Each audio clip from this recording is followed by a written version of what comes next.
Let's try that again. Keep this in though. I gotta get the deep voice. All right, folks. Not even drinking. Oh, center myself. I can't do it. All right, folks. I can't do it. It has to be natural. All right, folks, grab a seat and pour your drink neat as Whiskers and Whiskeys presents Tales of the Trophies, the SEC's greatest rivalries. It's Thanksgiving week. We're having a blast here. EJ's not feeling so hot right now. I have a case of the giggles myself. It might be terminal. But yeah, it's Thanksgiving week. We're recording on Tuesday before Black Wednesday. Used to be my favorite holiday, but now, I have liver problems and I almost have a kid, so it's like I can't really even celebrate the holiday anymore. But you know, I'll still have fun my own ways. How you doing, pal? Terrible. This is a great start to this pod. Really bringing people down here before the holiday season. Yeah, Um, that's not to say. Wait, hold on. I should rewind. I'm very excited to become a father, but I did love me some going to Sharky's on Black Wednesday, coming home, from either from school or just coming home from whenever I was living in Pittsburgh, just going to Sharky's and just ripping it up with the fellas. The fellas. Shout out to all the yeah. fellas out there. Well, as I was telling Mike offline here, I've had a stomach bug the last couple days, so yeah, that's not been fun. And as you can see, I'm in my jammy jams. Not even ashamed. I guys, I'm. This is the season finale of season 2 of Tales of the Trophies, and we needed to get this out We're for all barely of getting you. across the line. We're We are barely getting barely across the getting it line. across the line here, but wanted to get it to you guys so you guys, as you make your trips home for the holidays, that you have something to listen to. I had a tummy ache. Oh gosh, what year was it? It was 10th grade. We were doing a fundraiser for, I think it was probably for journalism, like for the High Post, our newspaper, and we were selling cookie dough. Like the cookie dough that like comes in the bins, and the guy, the son of a bitch that's telling us about, oh yeah, you can eat it straight out of it can be refrigerator, it can be frozen, you can eat it raw, it's all good, there's no egg in there or anything like that, so it's fine. It wasn't fine. I ended up waking up on Thanksgiving with food poisoning, just terrible, terrible tummy ache all day long. I had like, 4 crackers, and I got up enough courage to have my aunt makes like the pumpkin pie that's like the Cool Whip pumpkin pie. Mm. So it has like the layer of Cool Whip on the bottom, and then the pumpkin filling itself is like more kind of jello-y Cool Whip, not jello, but like more like Cool Whippy than like a traditional pumpkin pie. I love it. And I had like a small piece and just came right out of me. So yeah, it was terrible. It ruined luckily my aunt she makes a decent bird, but her stuffing is for shit. It's just not my favorite. Stuffing's a very personal opinion. I shouldn't say it's for shit. I love my Aunt Millie very dearly, but it's just I don't like it. But my mom's stuffing, obviously, I love, and my mom always usually will make her own bird and her own stuffing, and she did. So I got to enjoy that, a couple days later. So that was all's well that ends well. Yeah, I'm hoping to get over this. It's been now 3 days, so hopefully these next couple days. Obviously, I'd like to enjoy a beverage at the Lions game on Thanksgiving, and Mm-hmm. also would love to enjoy turkey and everything afterwards. But And also not have to poop in a porta potty. yeah, That's a well, nightmare. that's a whole different story here. That's a nightmare scenario. The one time at the Pirates home opener, I did poop in a porta potty. I think I was definitely the first person to use it, and that was awesome. Yeah. That was great because it's like, man, this is clean. It smells nice in here, and I just ruined the next person's day. So it's like it's all good. So yeah, so that was nice. So as far as what we're drinking here, we're I think we kind of summed it up. Liver problem plus like, me pissing out my ass regularly Yeah. equals water. Yeah. So it looked like you had a sparkling sort. Yes. I have just a Yes. still water here. So Yeah. Also, a good report on my front. Like the liver numbers are still not great, but they did go down. So the doctor wants me to continue abstaining from alcohol for 30 days, which I'm not going to do. I'm probably not going to drink liquor, but I'll have beer. And then he's like, "Yeah, work out too, because you're a fat piece of shit." And that'll probably help. But like, I also told him, I was like, "Listen, man."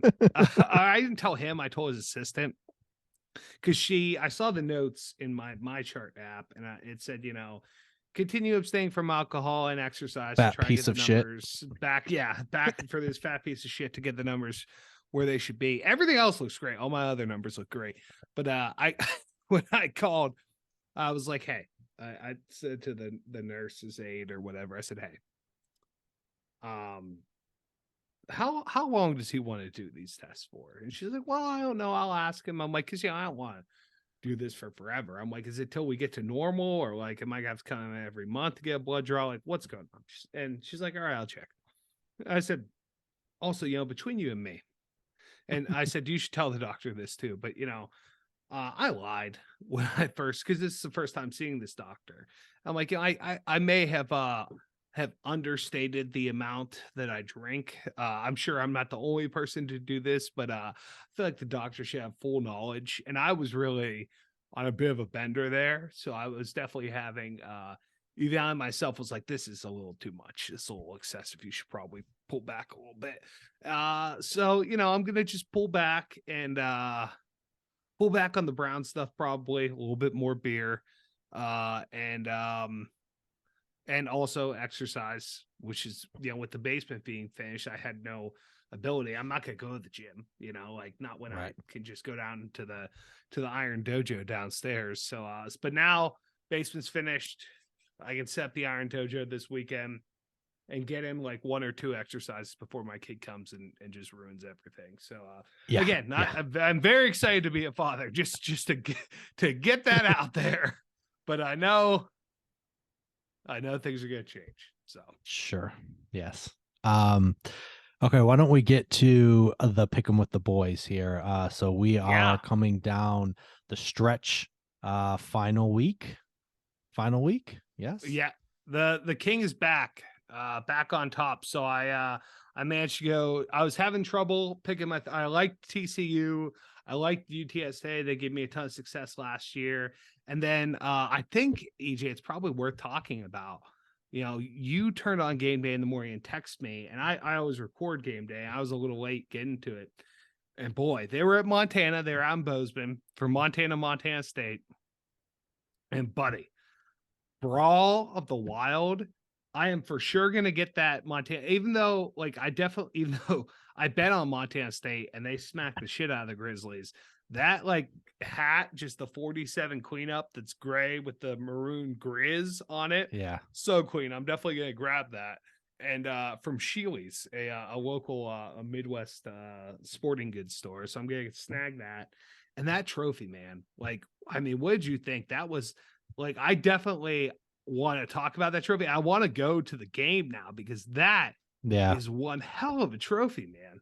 Well, I mean, we're going to talk about this now, or we're going to save this for like a future podcast. I mean, we can I guess just brush on it. briefly, Yeah, yeah. because I feel like that We don't have to get. it I mean, it there's so much we deserves. don't know about, like Yeah. the history behind it and stuff like that, and like obviously, like they did a little piece on like the rivalry and what it means and stuff like that. But like, I'm sure we can dig a lot deeper. But I was really impressed. I mean, it's big.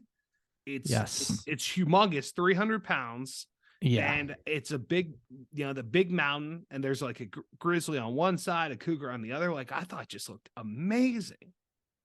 Yeah, I mean, it was one of those moments where I very rarely turn on game day like right at 9. But I wasn't doing anything.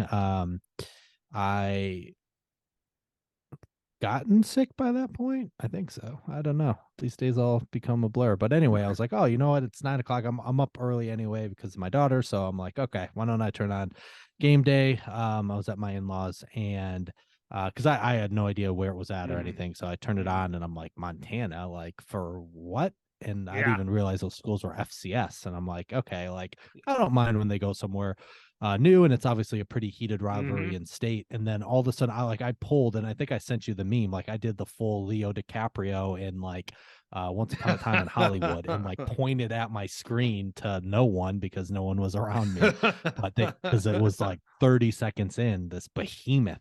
It took like 3 people to carry, Yeah. and they showed it on More than camera. that.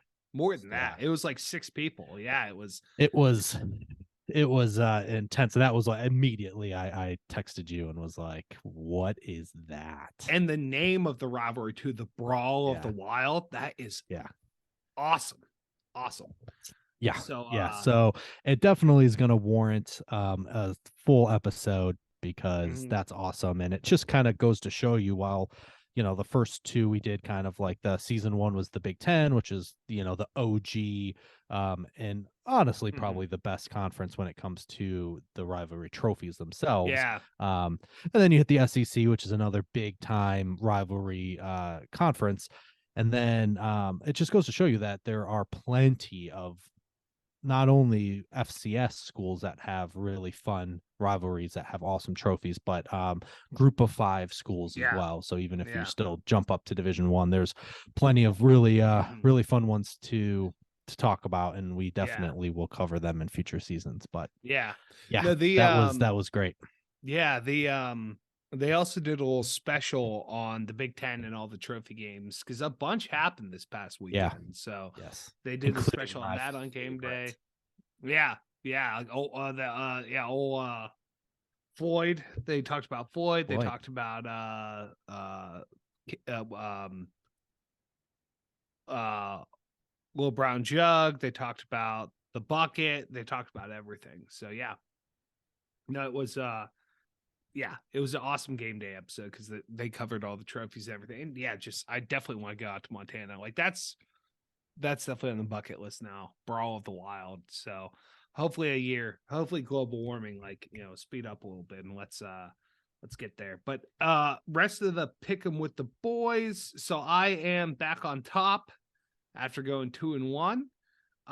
Nathan with a 1-2 showing. The Tennessee really fucked me in my betting. Really would have won a lot of money if not for old Tennessee. They screwed up a lot of things that I had going, so that sucked. And I had just a sizable amount on them in general. RIP and peace to Hendon Hooker.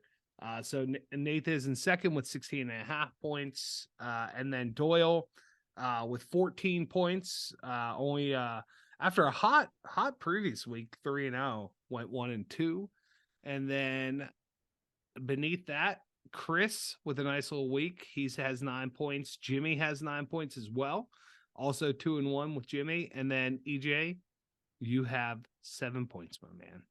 Joe has 4. R. Willie with a single win after talking all that smack. So Yeah, I look yeah. forward to getting my lotto from you. Yeah. It's been one of those years, man. Like I said, another quarterback died, right? Hendon Hooker, Mm-hmm. Tennessee, fucking embarrassment. You have a chance at getting to the playoff. All you have to do is beat the shit out of terrible SEC East schools. And you go to South Carolina, who Mm-hmm. scored 6 points against Florida. Yep. 6, and let them hang like 60 on you. Yeah, It's Spencer Rattler. Where the hell did that come from? Like that was unbelievable. insane. Unbelievable. Cost me So quite a bit of dough. But I do this like, and I had texted you that like Saturday, especially like that I felt great. And this was probably one of the bigger days that I don't usually bet too many games on Saturdays, but this, like, I went for it and I was punished. I mean, paid I the only dearly. ones that Paid dearly. won was the Hogs. Thank God I had that money line as well as covering, and then the absolutely disgusting under 31.5 for Floyd, which covered easily. Easily. Not even a question. 23 points. But yeah, and then the NFL, I texted you again, like made all of that back in the NFL and would have had a really, really good day had the Steelers covered. But I'm still getting got back. I'm getting so close. Like I'm not back.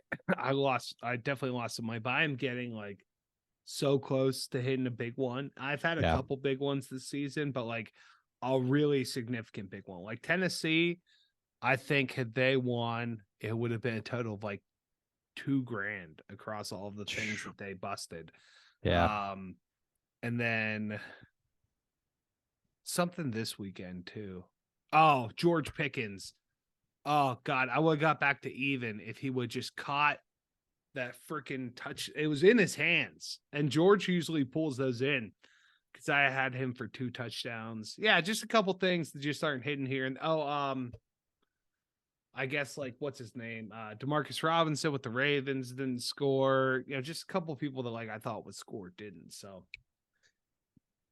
We'll see. I'm looking excuse me. forward to this last week here. I'm really shooting for 3-0. I just want to finish strong, get this bad taste out of my mouth, so that going into next year, I feel good. Yeah, So I'm yeah. really going for 3. And it Really, will be really want. double points weekend for rivalry Yes. weekend. So double points. And then championship week, we'll do single points. But yeah, so there is still this will be a big week here for rivalry week with the double points up for grabs. So still, EJ, you can't beat me. I did lock up my bottle. I do want to confirm that for everyone, for all the listeners. My bottle is locked up. So I look forward to getting that from you. So Yeah, that means we are 1-1. So Mike redeemed himself from his college football realignment draft by kicking the pants off of me on college pick'em. Yep, feels good. Feels real good. Okay, so why don't we get to the rivalry here? So we actually have a lot to cover. We've already talked a ton, but we are talking about the Iron Bowl. Arm Bowl. Iron Bowl, which is a rivalry near and dear to Mike's heart. Mm-hmm. It's played between the Alabama Crimson Tide and the Auburn Tigers. Yes, sir. So some fun facts for you here. So these two teams are some of the most successful programs in college football history. So just to give you kind of an idea here, they account for 36 SEC titles, which 28 of them are Alabama, but 8 of them are Auburn. They also Alabama is second in all-time total wins in Division One. That number 1 is held by Michigan because they count playing schools from the blind and high school schools. And Auburn's 13th. So yeah, they're not too far behind. And these two teams have been fixtures on national TV since the late 1970s. The only time since then that the season the end of the season matchup wasn't nationally televised was in 1993 because Auburn was barred from live TV due to NCAA sanctions. Oh, yeah. Could you imagine if they did that now? If that was part of your sanction, just that you can't be on TV. That'd be something. I mean that'd be tough. It'd be a tough look.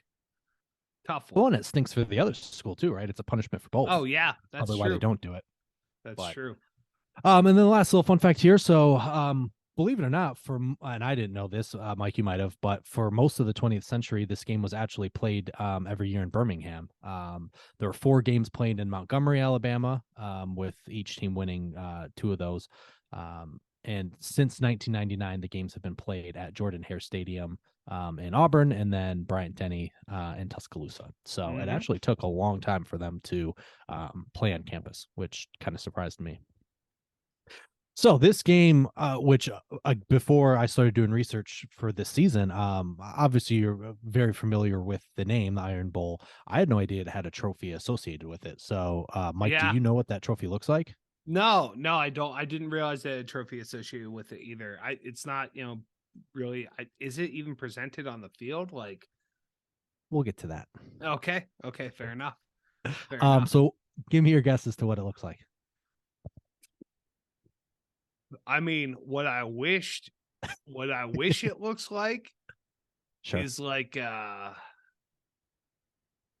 big, like a goblet style trophy, large and like somewhat industrial, looking like like something like that you'd like a rough type of metal, like a large bowl, with Okay. like a chalice type, like with a small base and then a chalice up, but like rough and industrial looking, is kind of what I'd like it to be, what I like to see from the Iron Bowl. Okay. Well, we're just gonna have to see if that's what it looks like. Okay. All right, I guess we will.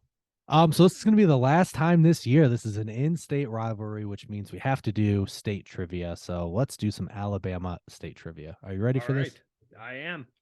See if you can bounce back here. I feel like I got you and Nathan pretty good last week with Mississippi. So we'll see if you do better here with Alabama. Yeah, Catfish Farm. That was about our only success. So question number 1. In 1886, Montgomery introduced the world's first what?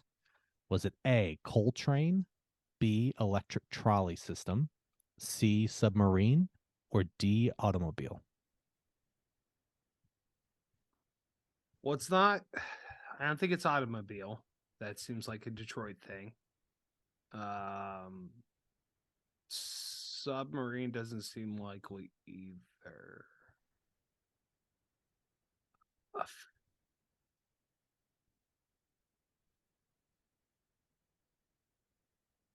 1886. I feel like coal would have been like a train with like coal fueling the engine. I feel like that would have been around way before then. Way before then.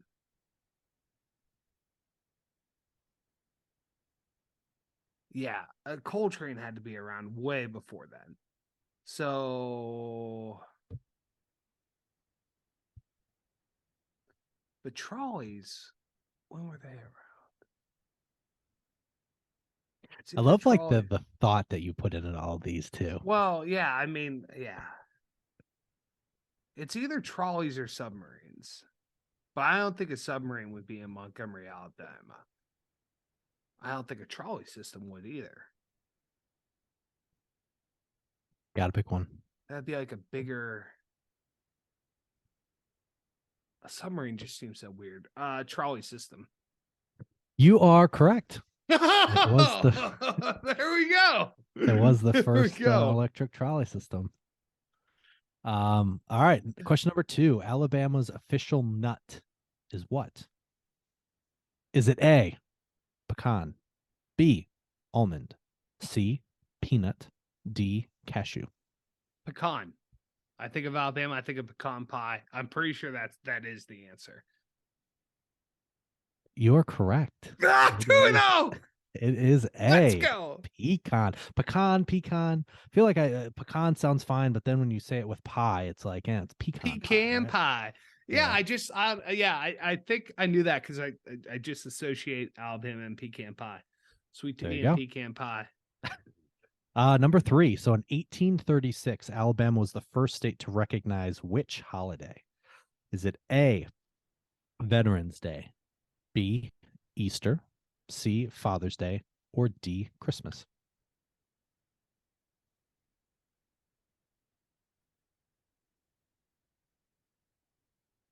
Okay. I don't think Easter. I don't think Easter.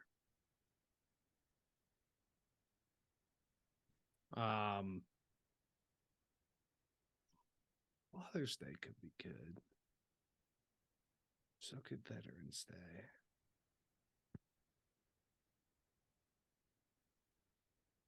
What do you think? I don't think Christmas either. That seems like it would be more in the, like Northeast or Midwest or something. Veterans Day and Father's Day seem like.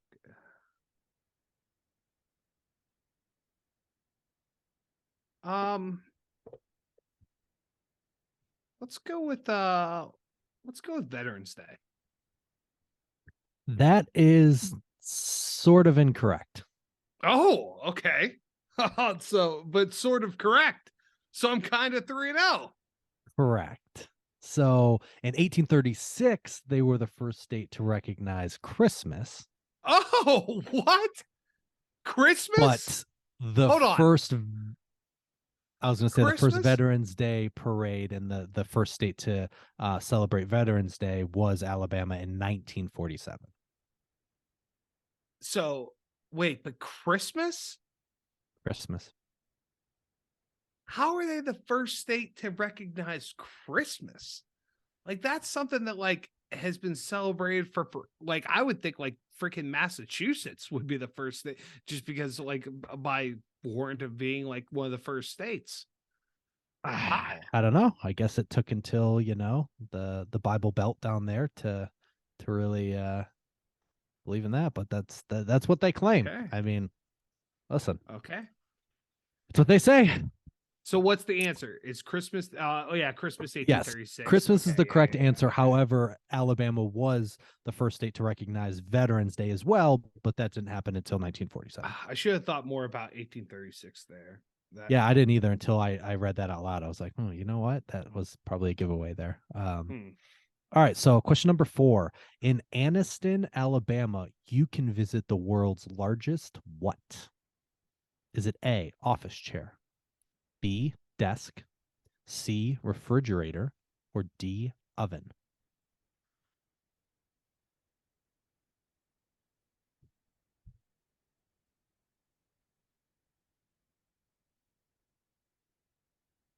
So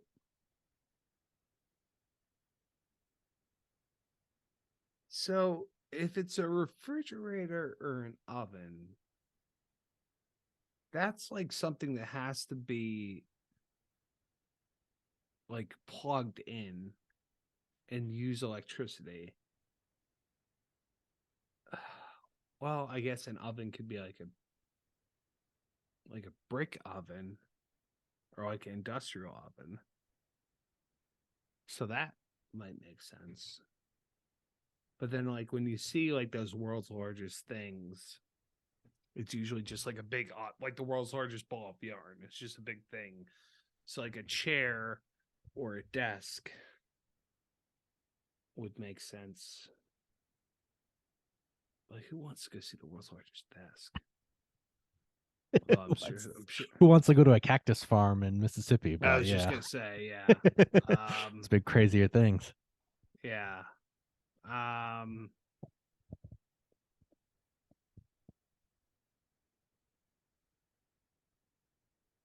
uh, oven and refrigerators seem weird. Like I said, because you would have like those are appliances,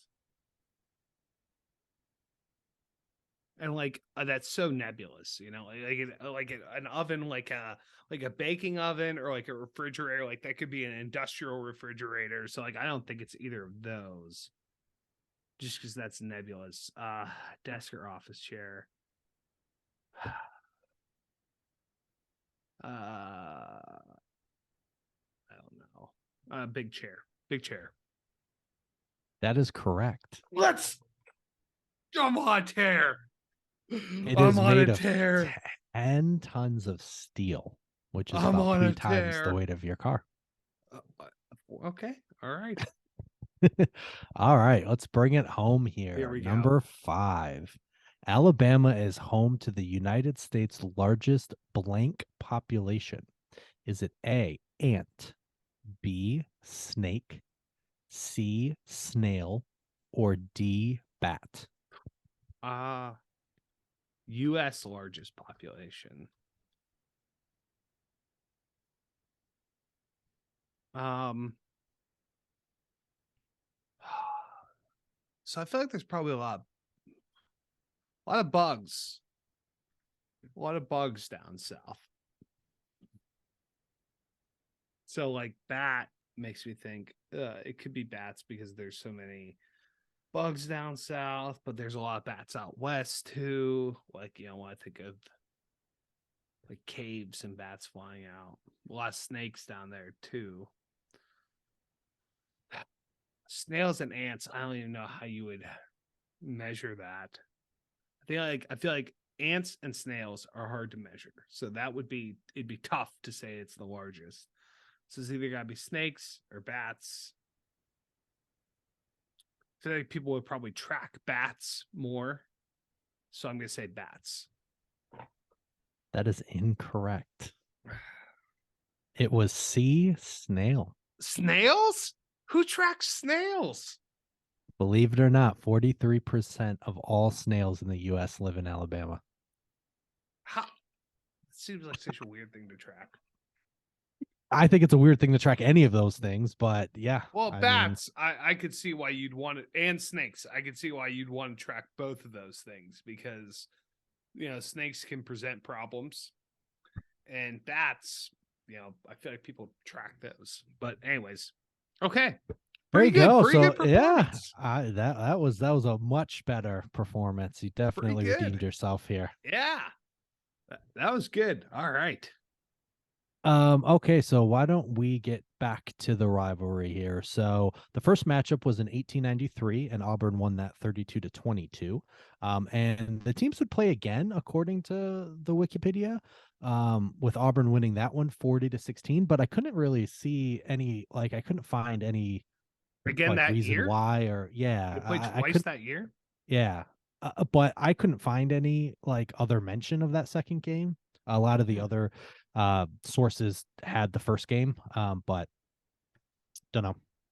Overall, Alabama leads the series 48 wins to 37 losses to 1 tie. Mm-hmm. And this series actually had a hiatus of 41 years from That's a long time. 1907 to 1948. It sure is. And why don't I get into why? Yeah.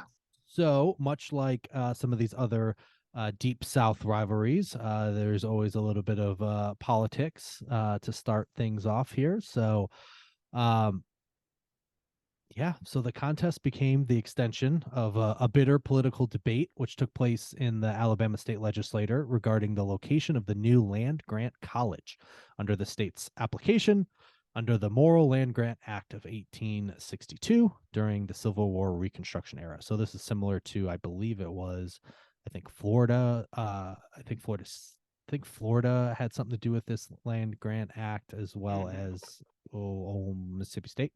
Oh. But the state legislature was influenced by a heavy contingent of reps who were University of Alabama alumni, and they pushed to sell the 240,000 acres acquired from this Morrill Act, or to have any other new land holdings in conjunction with the University of Alabama. So basically, they just wanted the University of Alabama to really kind of have control over what was gonna like this land that was being given Mm-hmm. from this grant. So the Okay. debate lasted over 4 years, and it was finally awarded to the city of Auburn in 1872.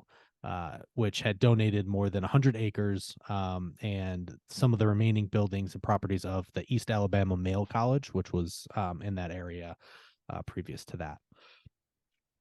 So the at the time Auburn decision, the state legislature and governorship was controlled by the radical Republicans, which, if you remember, are the good Republicans. They're the ones that Mm-hmm. did not like slavery. Yep. Um, Yep.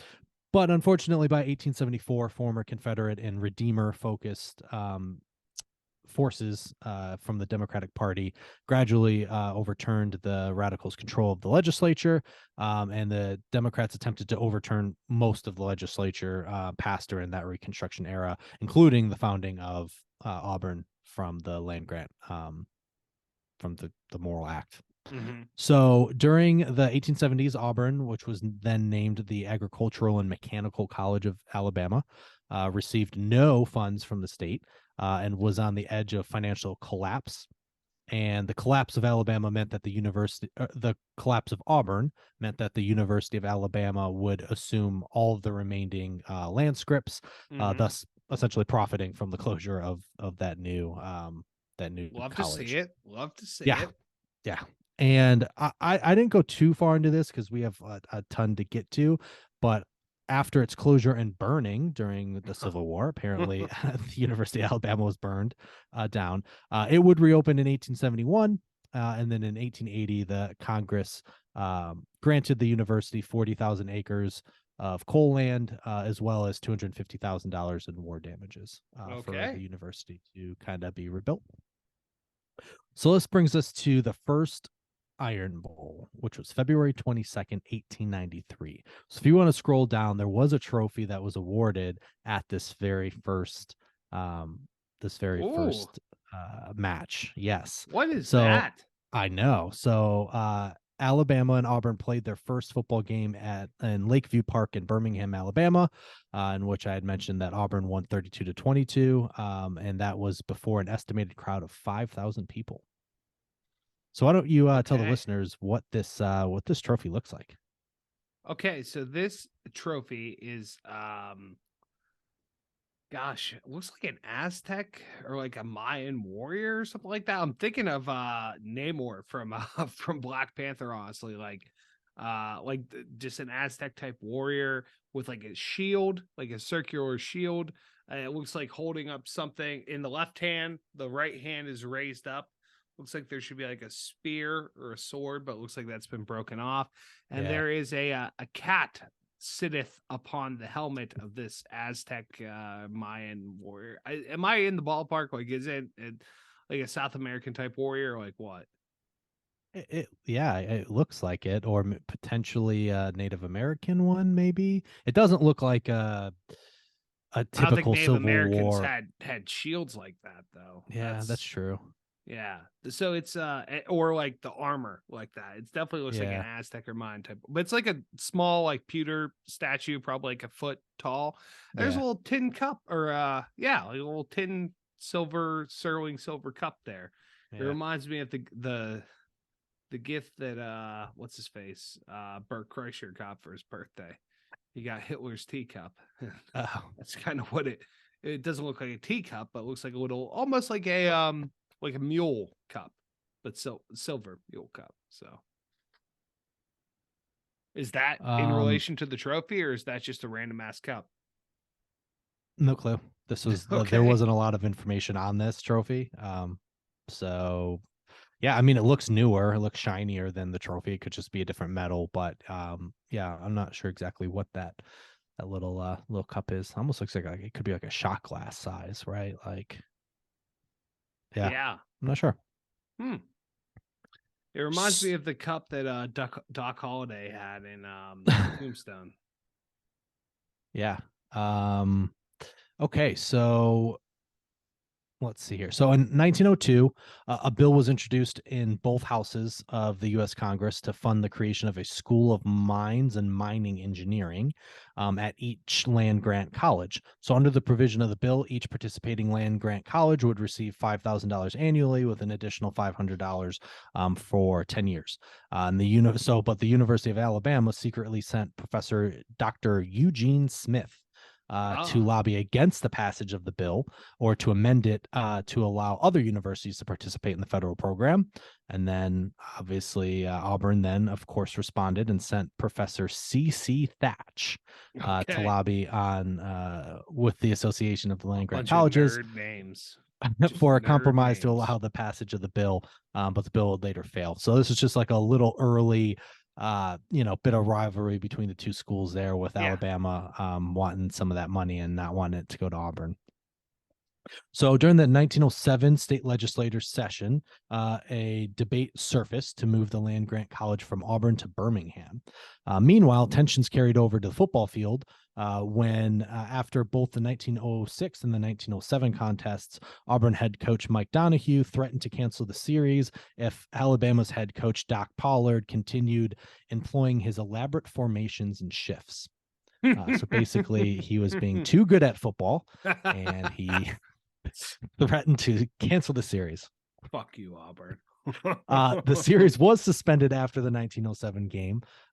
So it was originally thought to be discontinued in response to violence, both on the field and amongst fans during and after that 1907 game. Love that. But other sources say the game was canceled due to a disagreement between the schools on how much per diem to allow the players for the trip to Birmingham, how many Mhm. players each school should bring, and also where to find officials. So by the time all these matters were resolved, it was too late to play in 1908. You know what? You know what? That kind of reminds me of the whole thing with like stop doing your elaborate shifts. Yeah. The longest yard was like, hey, can you do that? Yes, you can. Or hey, is that legal? Yes, it is. Is that a touchdown? Yes, it is. What the hell is going on out here? Just after every play. Yeah. Yeah. Oh yeah. He was not thrilled. No, Basically I had believe like, Sean McVay out there and he was like, no, no, no. it. What is that? Um, yeah, so just to give you an idea here, so like I had said, they attempted to resume this series in after 1907, but it was over like $35 was kind of the dispute with the contract. And again, they tried to save it in 1908, but they waited too long. And Auburn had offered 4 possible dates to play.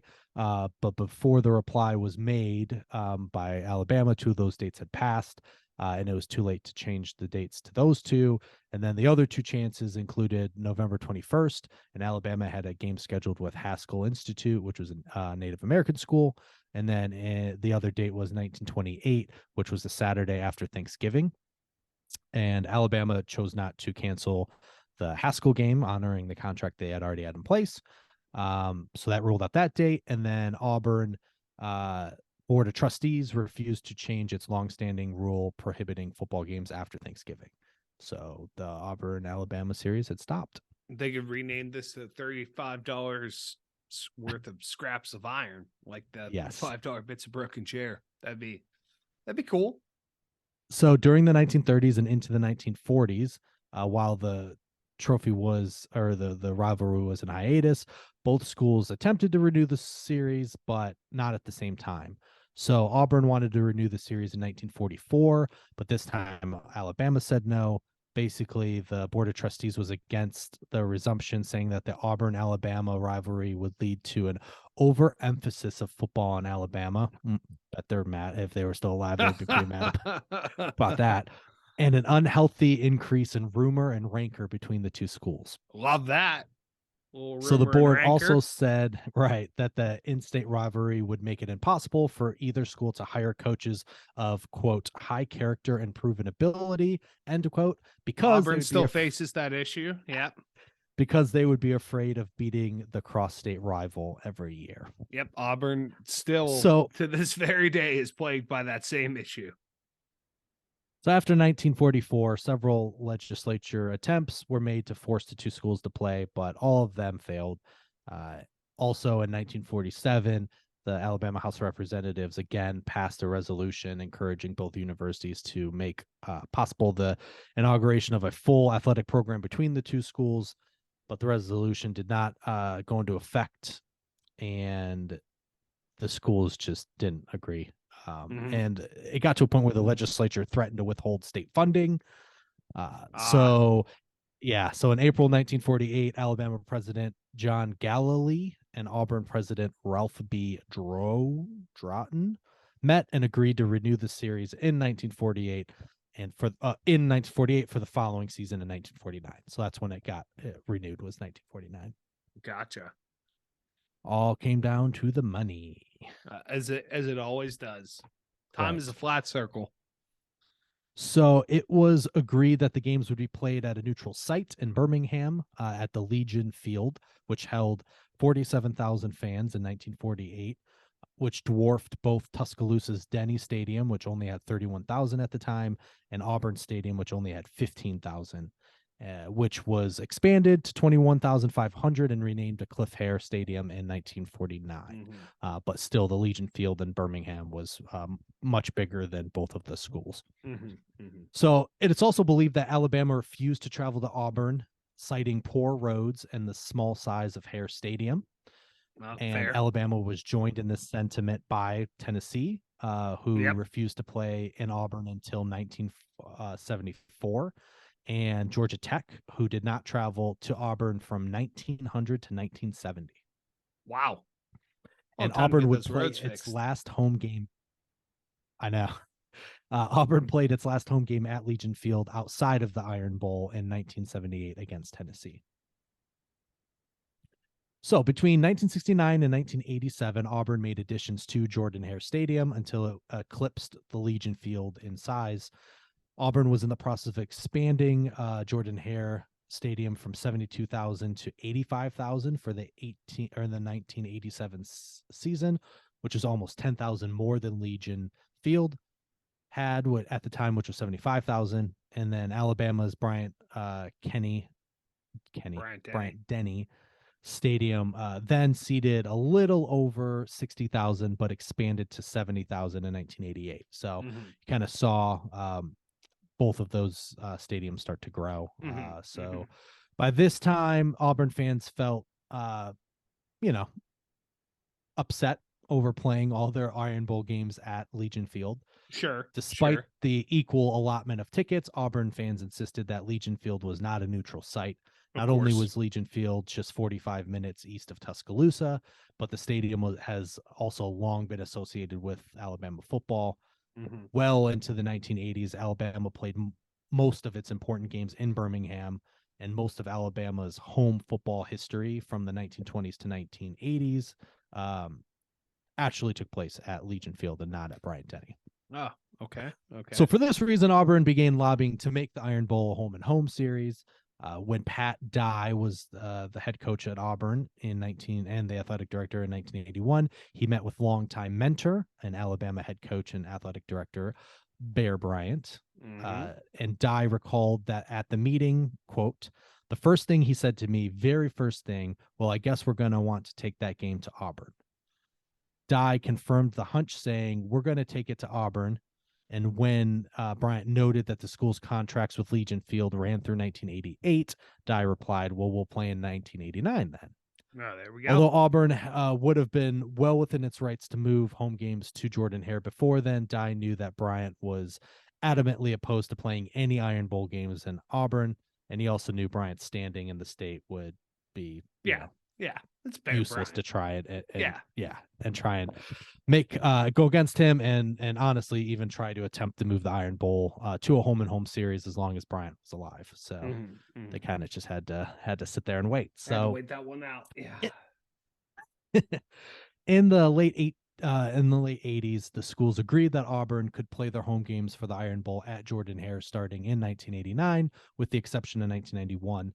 And Alabama would continue to play its home games at Legion Field. So on December 2nd, 1989, Alabama came to the Plains for the first time ever as a sellout crowd witnessed Auburn's win, first true home win, and a 30-20 victory over an Alabama team that was undefeated and ranked number 2 in the nation. Always, and I thought this was pretty crazy. Alabama continued to hold its home games for this rivalry at Legion Field all the way until 2000. Oh wow, when they expanded, very right? Recent. Yes. So in 1998, Bryant-Denny at that time. So okay. Yeah, so they expanded Bryant-Denny to 83,000 in 1998, and then moved their home games in this series to Bryant-Denny in 2000. And Auburn came to Tuscaloosa for the first time since 1901 and won a defensive struggle 9-0. And just a little fun facts here. The new attendance record for the Iron Bowl was set in 2006 as the latest expansion to Bryant-Denny increased its capacity to 92,000. So that set the record for the Iron Bowl. And then the record was reset again in 2010 when the Alabama's Bryant-Denny expanded to 101 and witnessed 28-27 Auburn victory.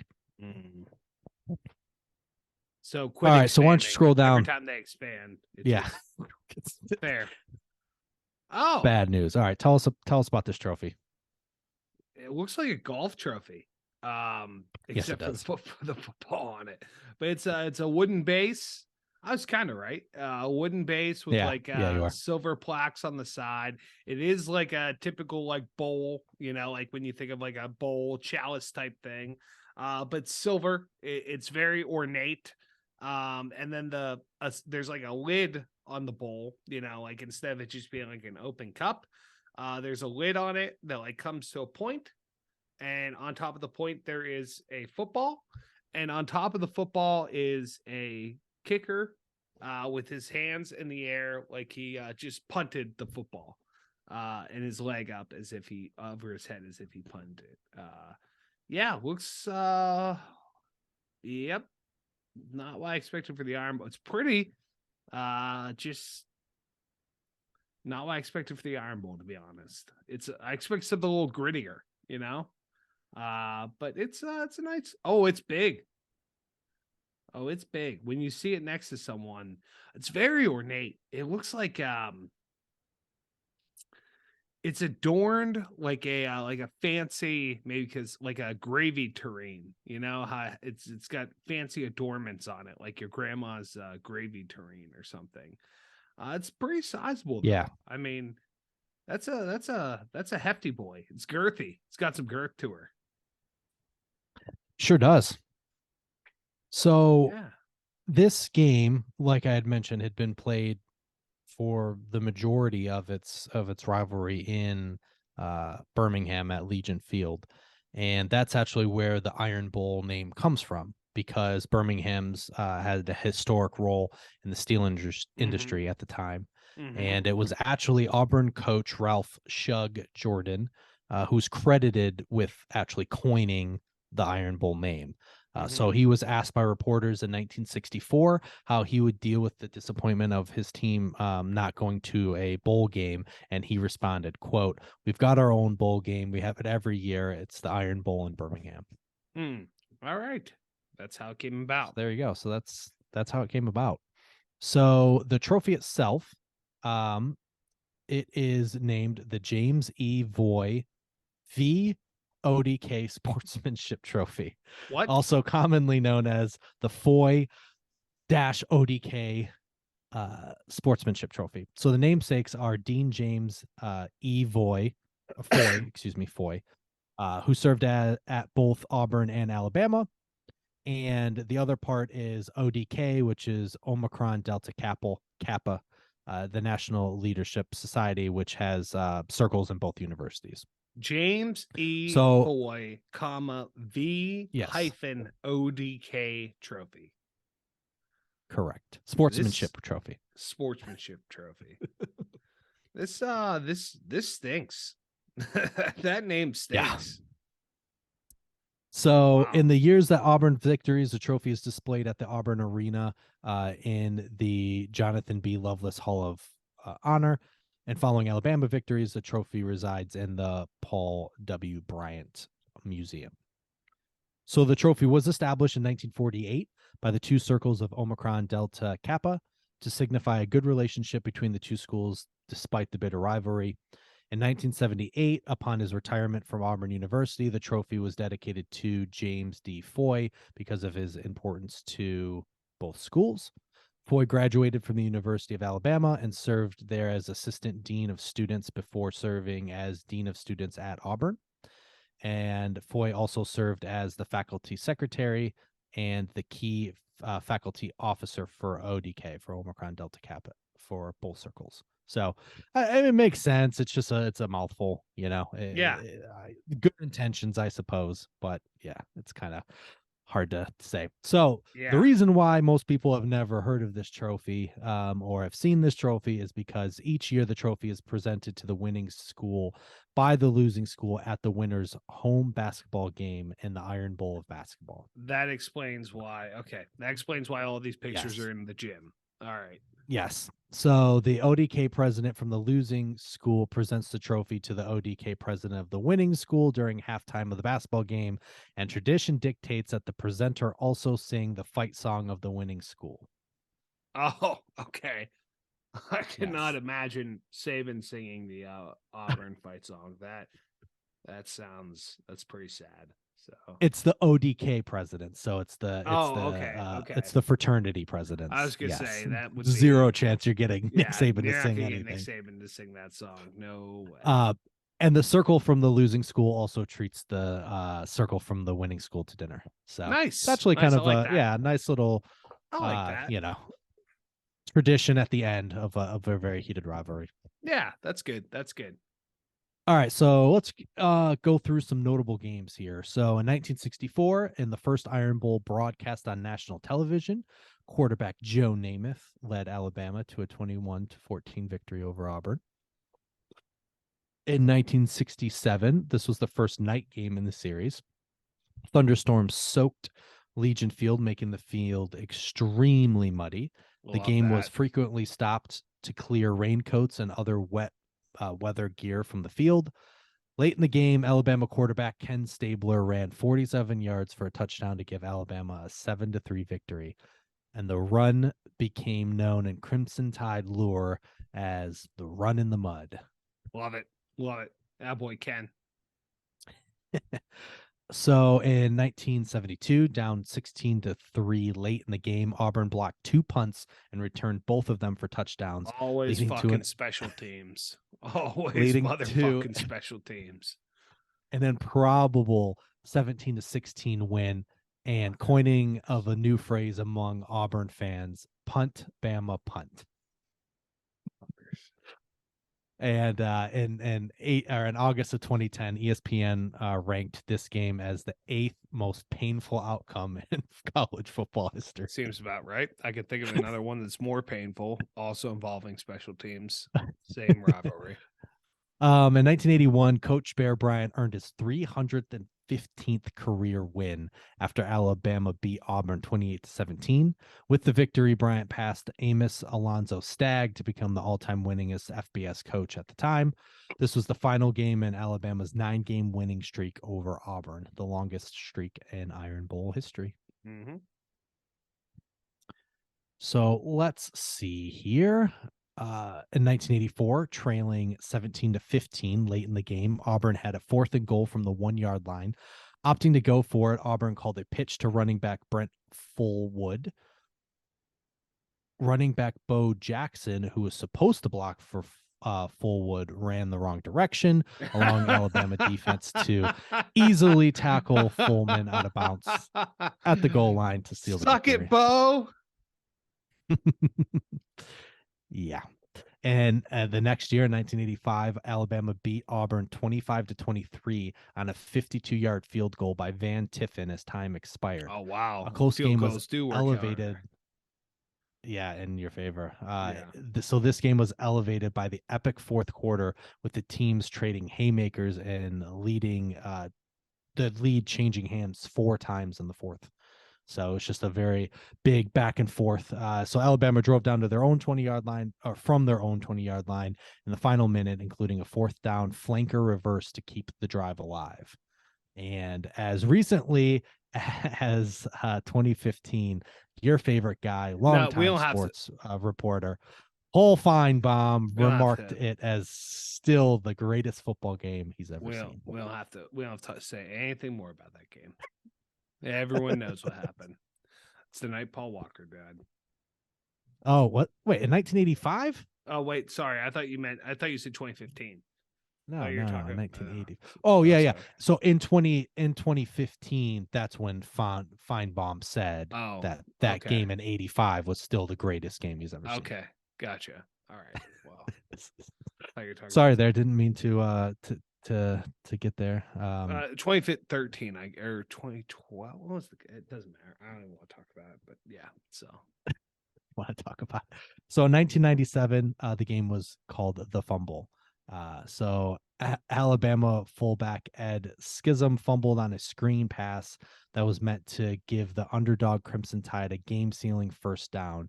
The Auburn kicker Jarrett Holmes converted a go-ahead 39-yard field goal, and Alabama's last chance attempt, which was from 57 yards, fell short, and Auburn won 18-17. And the Auburn radio announcer Jim Fife is remembered by his dramatic call of the game-winning field goal when he said, quote, "Long enough, high enough, it's good, it's good, it's good, it's good, it's good," end quote. Mm-hmm. In 2000, this was the first Iron Bowl played at Bryant-Denny Stadium and the first to be played in Tuscaloosa since 1901. Auburn kicked 3 field goals to beat Alabama 9-0. This would be Mike DeBose's final game as head coach of Alabama. And this is also the date, the last time Alabama has been shut out of any game. Huh. Oh, yeah, that makes sense. What, 22 Yeah. years? Okay, here. Let's see. In 2005, number 11 Auburn defeated number 8 Alabama 28-18 at Jordan Hare, recording 11 sacks on quarterback Brody Croyle in what became known as the sack game amongst Auburn fans. So let's see here. With Auburn in 2009, with Auburn leading 21-20 at home in the fourth quarter, Crimson Tide engineered a 15-play, 79-yard drive that would last over 7 minutes of the game. During that drive, Alabama quarterback Greg McElroy, a little throwback there, completed 6 consecutive passes, 4 to wide receiver Julio Jones, covering 59 yards. And at the Auburn 4-yard line with 1 minute and 24 seconds left in the game, McElroy found fullback Roy Upchurch open in the right flat for the game-winning touchdown. And Alabama, who was led by Heisman Trophy winner Mark Ingram, would go on to win 26-21 and go on to win the SEC National Championship. And he also, I played football against him in high school. I don't think I knew that. Little fun fact for you. I don't think I knew that. Mark Ingram went to a private school in Flint, and we played a preseason game with them because they had their own like Catholic league that they played in. I lined up against him. He played corner as well as running back. And to be honest, even back then, his legs were tree trunks as a 17-year-old. So makes sense. He was not tall. He's shorter than me, but he was thick. He was thick back then. So in 2010, number 2 Auburn defeated number 11 Alabama 28-27 in Tuscaloosa after erasing a 24-0 deficit and the largest comeback win in the series history. And that was led by Auburn's Heisman Trophy winning quarterback Cam Newton. And the quote comeback end quote. Well, how terrible and corny is that? Preserved Auburn's undefeated season, which eventually resulted in Auburn's second national championship. And this is arguably the most contentious meeting in the rivalry's history, with Auburn fans decorating Bear Bryant's statue with Cam Newton's jersey, and an Alabama fan poisoning the famous oak trees at Toomer's Corner. Yep. And this brings us to 2013. Don't. People have heard. People know the story. Just people know the story. The people need they to know the story, EJ. They know the story. Well, just in case they forgot. Yeah, the number 4 Auburn defeated the number 1 Alabama 34-28 with 1 second remaining. The game tied at 28-28. So Alabama's freshman kicker Adam Griffith attempted a 57-yard potential game-winning field goal.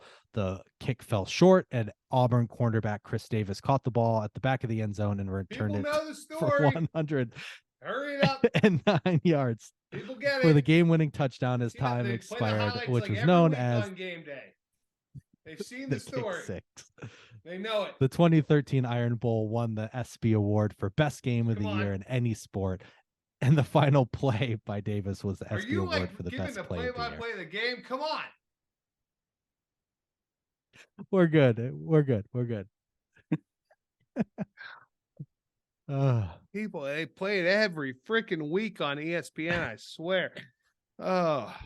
All right. Well, in 2014, the number 1 Alabama team defeated number 15 Auburn 55-44 in the highest scoring Iron Bowl ever. So there you go. You don't have to worry about it. Then in 2018, the number 1 Alabama defeated unranked Auburn 52-21, led by sophomore quarterback Tua Tagovailoa, who passed for 5 touchdowns and ran for 1 more. And it was the first time that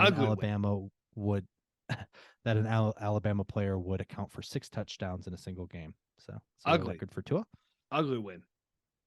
In 2019, number 15 Auburn defeated number 5 Alabama 48-45 in a classic back and forth match. After losing starting quarterback Tua to an injury a few weeks earlier, sophomore Mac Jones would be asked to step in. Auburn intercepted Jones twice, returning both for touchdowns, and then Alabama missed the game-tying field goal late in the fourth quarter. Of course, but forced an Auburn 4th down in the next possession.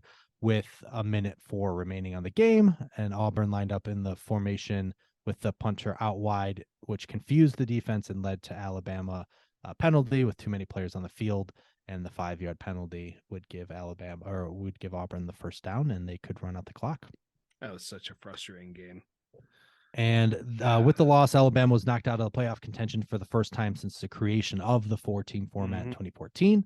And this loss also marked the first time Alabama had 2 or more regular season losses since 2010. Beat the brakes off of, I think, Michigan. Yeah, I can't remember the bowl game we had. I think it was Michigan. No, you beat Michigan State in like 20.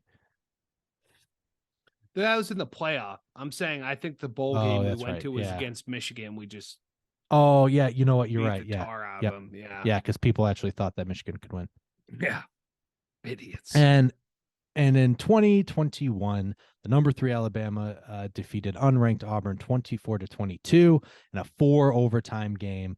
Auburn starting quarterback Bo Nix did not play due to an ankle injury. And after allowing 7 sacks and committing 11 penalties, Alabama trailed 10-3 with a minute 43 remaining. And the Tide, led by quarterback Bryce Young, drove 97 yards for a game-tying touchdown to force the first overtime game in Iron Bowl history. That was crazy. I couldn't believe that. That. And although the game had been played 86 times dating back to 1893, overtime in college football was not instituted as a reminder until 1995. So when you hear first overtime game, that really dates back to 1995. Okay, so that's gonna do it for us. So why don't we get to our rankings here? All right. So we rank on a scale of 1 to 5 for looks of the trophy, history of the trophy, the history of the rivalry, and the overall competitiveness of the rivalry, and then overall whether we put in a bottom, middle, or top tier. So what do you think, Mike? Looks like a 3.5. I like your scale, EJ, where you say like how's it move, like a 3, and then how's it move. So I'm gonna say 3.5 because like it is a little different than things that we've seen. I just don't. It's big. I just don't like it that much. It's too proper for me. I need something a little grittier. History of the trophy, like a 3, like the trophy itself. Like it's cool that they came up with it, but like what really takes away points for me is that it's presented during the basketball game. Like I like the stuff that they do with it, but like presenting it during the basketball game just feels weird. I guess it's the best time to present it, but still. The rivalry itself is a 5. I mean, these teams are always top tier. It's like you said, always nationally broadcasted. Obviously, they hate each other. And then that goes to competitiveness too, which is a 5 as well for me. So overall, I mean, it's not the best trophy that we've seen, but still with the rivalry, the competitiveness, what's always on the line, it's a top tier for me. Okay. So looks 3.5. Yep, you're right. So you start off at it looks like a traditional football trophy, but it's a little bit better, a little different, but still a little boring for me. And like you said, it's pretty proper. It does look more like a golf trophy, like something you'd get on. I need some grit. Right, Sundays at the Augusta, not really something for what's called the Iron Bowl. So the history of it, I did a 3.5. So I like how old it is. I like the idea of having the trophy. I like the camaraderie and the ability to kind of come together after the games to do this. But I don't like that it is done at the basketball game either. So got a docket for that. Rivalry is a 5, obviously. Competitiveness, I put 4.5. It's really competitive. I think it's within 11 games. Ooh. And even during Auburn's or Alabama's dominant stretch since Saban's been there, unfortunately for you, Auburn is able to win some of these games even when they don't have their best teams. So then overall, yeah, it's got to be a top tier for me. And it's more so the top tier is definitely around the rivalry itself and the notoriety of the rivalry and the fact that the trophy is older. So I'll give it a little bit of grace there for it being old. So okay, so Oh, go So ahead. just to let you know, quick aside. So the McCullough Trophy, we need to figure out what our composite score is for that. We don't have one, but it's in the top tier. But right now, the world's largest cocktail party is number one with a 4.25 composite score. The Iron Bowl comes in number two, tied with the Egg Bowl for second place at 4.13. Say that's about right. And then with the McCullough Yeah. Trophy also being up there, those I would agree those are the top four rivalries and trophies that I feel like we went with. Yeah, those are the only four top tier ones that we have this season. Okay, so we have quite a bit of games to preview here before the end of this episode because a lot of these games are being played at the end of the year.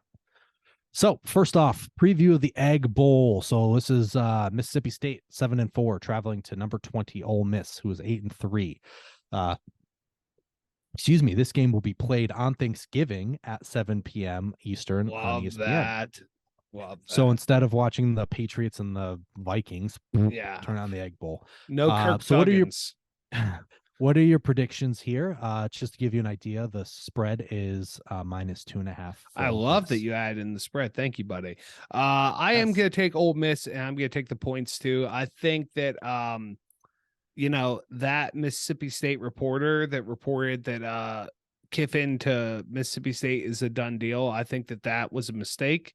I think Lane is, I think Lane's going to take it out on him. I think Ole Miss covers by a field goal. That sounds right. I agree with you. I also just don't think that Mississippi State travels well. If this game was in Starkville, it'd be different. But I agree. I think it's close game, but I think three's a good number there. Yep. Okay, preview of the Battle Line Trophy. So that is Arkansas 6-5 traveling to Mizzou. I love that trophy. I know 5-6. So this game is played.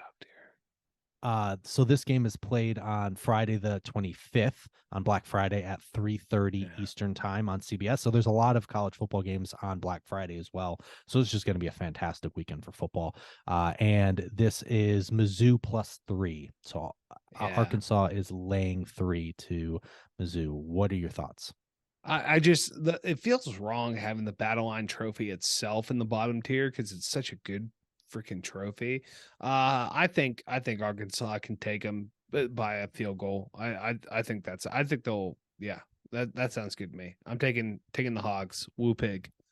Yeah, and I think with KJ Jefferson back and healthy, I think that does it. Missouri's played better, and they believe in their coach. Gave him an extension. Obviously, they've played some teams really tough and have a pretty good defense. But I think with KJ Jefferson, that's the difference maker there. But I also don't think this will be like a blowout. I think this will be close as well. Okay, the McCullough Trophy. So this is Florida 6-5 are traveling to the number 16 Florida State. Number 16. When Florida did that State. happen? Yeah, I know. 8-3. So this game is also Friday, Black Friday at 7:30 p.m. on ABC, and the line is -9.5 Florida State. That's a lot of points. I don't know how I feel about the line, but I do think I think the Noles are going to take this one. They've been hot recently, man. They've been putting together some good wins, so I think the Noles are going to take it. I think Florida's heading in the wrong direction. I think we're lockstep here. I think this is for a rivalry game, even though Florida State's played well. Billy Napier is a great coach, and he's in his first year there, but I think they'll get up for this, and I think the crowd will be really, really raucous. And oh my gosh, where do they play? Not Gainesville. What's the other one? Tallahassee. Tallahassee.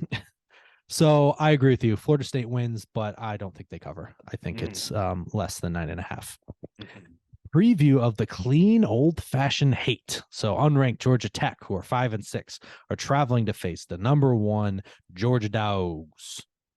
This game is going to be on noon on ESPN on Saturday, the 26th, and the spread is 36.5 for Georgia. Jackets upset. No, not even close. I think that's quite a spread. I think I'm inclined to take the Jackets because that's a ton of points, and they're really not playing terrible. But Yeah, so I think Georgia wins handily. I think Jackets cover though. Will Kirby Smart call a pass? Because he was sure reluctant to do that against Kentucky. He Um, sure was. Yeah, I say Georgia wins. I don't think they cover. I think this is a perfect spot for them to get up big and kind of throttle down and get ready for the SEC championship game. But Mhm. Georgia Tech's obviously playing okay. Upset North Carolina this last week, so yeah, I'm not sure that they'll cover the 36 there. Mhm. The Governor's Cup, number 25, Louisville, who are 7-4, are traveling to the 6-5 Kentucky Wildcats. This game is going to be on the SEC network at 3 p.m. Eastern on Saturday. And the line is -2.5 for the Cats. What are your Cats by thoughts? 90. By I think, 90? well, not by 90, but that's the expression, cats by 90. But I think the Cats win. Louisville plays like dog shit on the road, so yeah. Sorry, I know Jimmy. I know, so we need Jimmy's opinion here. He would say the Honestly, same thing. He wants to reverse curse him, so he would say Cats too. I have watched too much of Kentucky because of Will Levis, and every time I believe in them, they shit all over me. So I'm going with the upset here. Louisville. Okay. They're not even just going to cover; they're going to win. Close game, but they're Ooh, going to win. wrong team covered or wrong team favored. Yep. So the preview of the Palmetto Bowl here. So South Carolina 7-4, traveling to the number 8 Clemson Tigers, who are 10-1. This game's going to be on at noon on ABC, and the line is -14.5 for the Tigers. So what do you think here? I have no idea. After that game this past week, I have no idea what to think about the Gamecocks. I hope they win. I sure hope they do. I don't know. Spencer Rattler has my head in a blender. So, and I mean, Clemson has looked very mortal throughout this season. So I really don't know how I'm going to take this one yet. 14.5 seems like a lot given the way South Carolina played last week. So, but then again, Spencer Rattler, like, what happened? I don't, that was weird. So, I don't know. We'll see. I have no Uh, official pick. My brain's in a so blender. Dabo cost me a bet, and cost me a sweatshirt bet with you, Mhm. and Clemson has just looked fine, and so I think they'll win. I think they'll win by 14, so I don't think they'll cover. I think it'll be uh just under that mark. Would you just want to buy me a Montana Grizzlies hat instead of a Syracuse hat or a Syracuse sweatshirt? Michael, that's a great idea. That's fine. Yes, I will buy you that hat. I would, that would be awesome. I really like Fair that is hat. fair. So yeah, and then I don't have to have my wife yell at me for me buying another hat. So Great. I get your wife and yelling at me. well, no, it's fine. And it will also be a good, like, I want that hat so that every time I look at it, I can say me and EJ are going to the Brawl of the Wild one day. Yes. Yeah. So that's what it'll be. Done. Done and done. Beautiful. And then finally the Iron Bowl here. So unranked Auburn, who are 5-6, traveling to face the number 7 Alabama Crimson Tide, who are 9-2. This game is going to be on at 3:30 on CBS on Saturday, and the line is -22.5 for Bama. Don't like that. Don't like that one bit. Um, I don't know, man. I mean, there is always so much fuckery in this rivalry. I definitely don't think that the Tide covers that line. Bill O'Brien stinks. I mean, I think they'll win. I hope they win the game. I think they will win the game. I think that Bryce Young has shown time and time again to everyone except Chad Ball that he is a dog and he will do whatever it takes to pull magic out to win. So I think I think it's gonna be close. But I think the Tide get it done. Yeah, I definitely think Alabama wins. I haven't watched enough Auburn. I know they're kind of a shit show. 22 is a lot, and Bama hasn't looked great at times. Uh, I have a feeling this is a chance for them to, I mean, it's unlikely, I guess, but potentially work their way into maybe trying to make the committee make a hard decision if they finish with 2 losses. So I don't know. I think I'm going to be the contrarian. I think they'll cover. I think they'll win big. Although I know this rivalry is disaster. But please don't pick Alabama to cover as one of your official picks. If you kill Bryce Young, no, I need. you need Bryce Young. Yeah, yeah. you This need will him not be healthy. one of my picks. Because my head is saying Bama, but my research on the rivalry and knowing how unranked teams can beat ranked teams in rivalries makes me think it'll be close. But yeah. 22.5 is a lot. It's a lot it of is points. a lot. All right, so that's going to do it for us. So follow us on Instagram at whiskers.whiskies, and please subscribe to our YouTube channel. And if you love the podcast, please give us a 5-star rating on Spotify or Apple. Give us a review or comment. It really does make a difference. We'd appreciate any comments you have to make this podcast better. And also, don't forget to check out our Saturday morning bets and see who is going to win our Pick'em challenge. Buddy. This week is going to be crucial in deciding that. So just want to say thank you guys for listening this season. Yes. We had a lot of fun this season. Yes, we did. We are going to have some bonus episodes coming up, and we have a major announcement coming in early next year. So stay tuned for Stay tuned. And yeah, thanks guys. It was a good second season. This was a fun one. It was a fun one to end it on. Kind of slap happy from the beginning. And EJ, you're knock on death's doorstep. So thanks for hanging out on this one, and thanks for all the hard work you put in every week. And thank you everyone for listening to us. And I'm very excited for our bonus episodes coming up. And yeah, I'm just excited to for another season of college football in the books. I miss it already. It's not even done yet. So it's already gone. It's insane. It was a fun season. It was a beautiful season thus far. So beautiful season. Yeah, I'm really looking forward to see how this. I feel like it's gonna be pretty chaotic at the end. So it should be. Oh yeah, it's gonna be a shit show. Yeah. So for Mike, I'm EJ. Always remember, too much of anything is bad, but too much good whiskey is barely enough. Cheers, boys.